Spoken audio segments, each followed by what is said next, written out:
শেখ হাসিনা, শেখ রেহানা, সজীব ওয়াদের জয় ও tulip Siddique সহ পুরো পরিবারের বিরুদ্ধে বিভিন্ন প্রকল্প থেকে মোট ৮০,০০০ কোটি টাকা দুর্নীতির অভিযোগ অনুসন্ধান শুরু করেছে দুর্নীতি দমন কমিশন দুদক।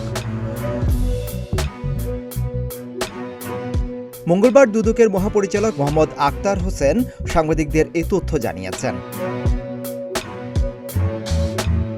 জানা যায়, বিপুল এই টাকার মধ্যে রূপপুর পারমাণবিক বিদ্যুৎ কেন্দ্রের $৫০০ কোটি রয়েছে। অভিযোগে রূপপুর ছাড়াও বিশেষ আশ্রয়ন প্রকল্প, বাংলাদেশ অর্থনৈতিক অঞ্চল, বাংলাদেশ রপ্তানি প্রক্রিয়াকরণ এলাকা সহ ৯টি প্রকল্পে দুর্নীতির তথ্য আমলে নেওয়া হয়েছে। দুদকের অভিযোগে বলা হয়, আওয়ামী লীগ সরকারের বিশেষ অগ্রাধিকার দেওয়া ৮ প্রকল্পে ২১,০০০ কোটি টাকা দুর্নীতির অভিযোগ পাওয়া গেছে। এছাড়া রূপপুর পারমাণবিক বিদ্যুৎ কেন্দ্র প্রকল্পে ৫৯,০০০ কোটি টাকার দুর্নীতির অভিযোগ পাওয়ার কথা জানিয়েছে দুদক। দুদক সূত্রে আরও জানা যায়, মঙ্গলবার দুদক চেয়ারম্যান আব্দুল মোমেনের নেতৃত্বে কমিশন সভায় প্রকল্পে তাদের দুর্নীতি খতিয়ে দেখার সিদ্ধান্ত নিয়েছে।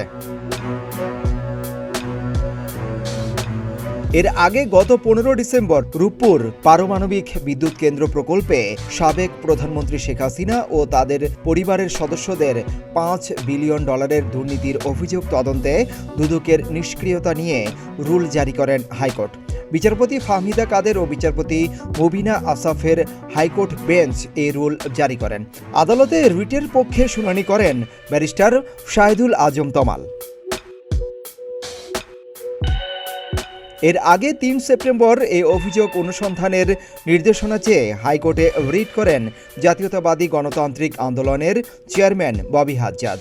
রিটে রূপপুর পারমাণবিক বিদ্যুৎ কেন্দ্রে শেখ হাসিনা ও তার পরিবারের সদস্যদের দুর্নীতি অনুসন্ধানে দুদকের নিষ্ক্রিয়তার বৈধতা চ্যালেঞ্জ করা হয় এবং দুদক চেয়ারম্যান সহ সংশ্লিষ্টদের রিটের বিবাদী করা হয়।